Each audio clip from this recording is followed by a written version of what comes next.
The galaxy was vast and indifferent, an endless expanse of stars that flickered like dying embers. Humanity had spread across its reaches, colonizing planets and building civilizations on barren rocks. But with progress came peril. The universe did not forgive mistakes, nor did it reward innocence. In this cold cosmos, a lone distress signal pierced through the void, a cry for help. The transmission originated from a derelict mining station orbiting a gas giant known as Kale 7. It was faint, almost drowned out by static, but unmistakable. Asterisk, this is Outpost Epsilon. We are under attack. If anyone can hear this, please, asterisk, then silence.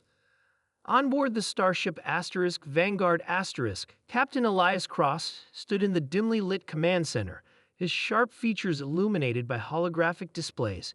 He was a man hardened by years of service, his once boyish charm now replaced by lines etched into his face by countless battles.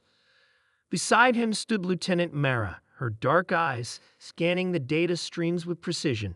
She was young but fiercely intelligent, trusted implicitly by Elias despite their occasional disagreements. Could be pirates, Mara suggested, leaning over a console. They've been hitting these outer colonies hard lately. Elias shook his head. Pirates don't leave survivors to send distress calls. Something else is out there. Mara hesitated before speaking again. You think it's them.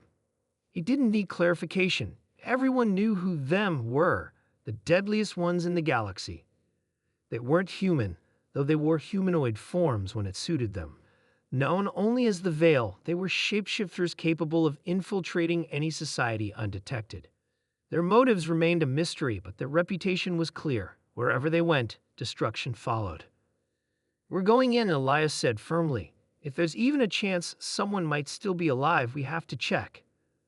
Outpost Epsilon floated silently against the swirling orange clouds of Kale 7. Its exterior was scarred with blast marks, evidence of violence frozen in time. As the asterisk Vanguard asterisk docked, the boarding team prepared cautiously. Armed with pulse rifles and energy shields, they moved swiftly through the airlock, their boots echoing ominously in the empty corridors. Inside, the outpost was eerily quiet. The lights flickered intermittently, casting long shadows that danced along the walls. Bloodstains marred the floor, dried and darkened with age. Whatever had happened here, it hadn't ended well. Spread out, Elias ordered, his voice low. Stay alert. As they advanced deeper into the facility, they found signs of chaos everywhere. Overturned furniture, shattered equipment, fragments of personal belongings scattered like confetti. Yet no bodies remained. That unnerved Elias more than anything. In the central control room, they discovered the source of the distress signal. A recording looped endlessly on one of the monitors, showing a desperate figure pounding on the screen. His uniform identified him as a station technician, sweat pouring down his face as he pleaded for assistance. Behind him, something moved, a shadow too fluid to belong to any human or machine. Rewind it, Elias commanded. Mara complied, freezing the frame just as the shadow resolved into a grotesque shape. It loomed behind the technician, its form shifting between impossible geometries. Tentacle-like appendages writhed where arms should have been, while its face, if it could be called that, was a featureless void. That's not the Veil, Mara whispered, her voice trembling slightly. What is that? Before Elias could respond, a sound echoed through the corridor, a wet, slithering noise that made everyone freeze. Slowly, they turned toward the doorway, weapons raised. Something emerged. It wasn't the creature from the video, but it was close enough. Standing nearly 8 feet tall, its body rippled as if constantly reshaping itself. Multiple limbs extended from its torso, some ending in claws, others in suction cup tendrils.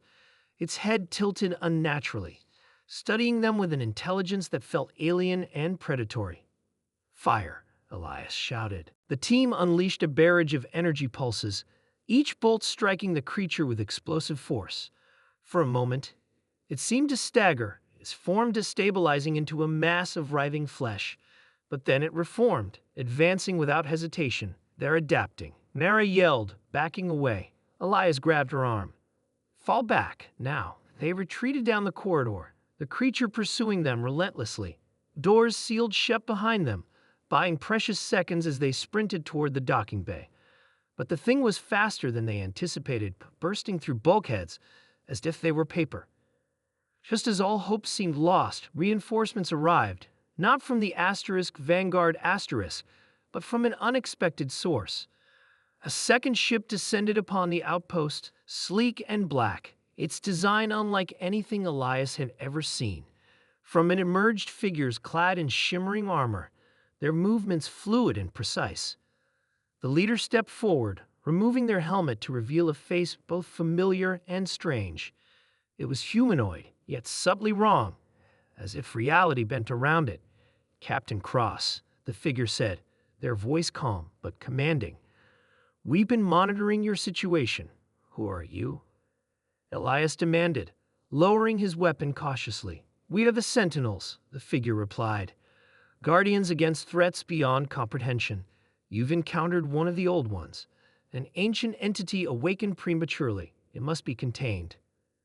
Elias glanced at the creature, which had paused, seemingly wary of the newcomers. "And you can stop it?" "We will try," the Sentinel said simply, "but we require your cooperation." There was no time to argue. Together, the combined forces launched a desperate assault, as Sentinels wielded weapons unlike anything Elias had seen, firing beams of light that disrupted the creature's structure, forcing it to retreat further into the outpost. Step by step, they drove it toward a containment chamber deep within the facility. Finally cornered and weakened, the old one lashed out one last time, its form collapsing into a vortex of writhing darkness. The Sentinels activated the chamber, sealing it inside with a deafening hum. For a moment, there was silence. Then the leader turned to Elias. "Your bravery has saved many lives today, Captain, but know this. The old ones are waking. This is only the beginning." Elias nodded grimly. "Then we'll be ready." As the Sentinels departed, leaving the outpost eerily quiet once more, Elias couldn't shake the feeling that humanity had just glimpsed the edge of a much larger, far darker universe. And somewhere out there, the deadliest ones were watching and waiting.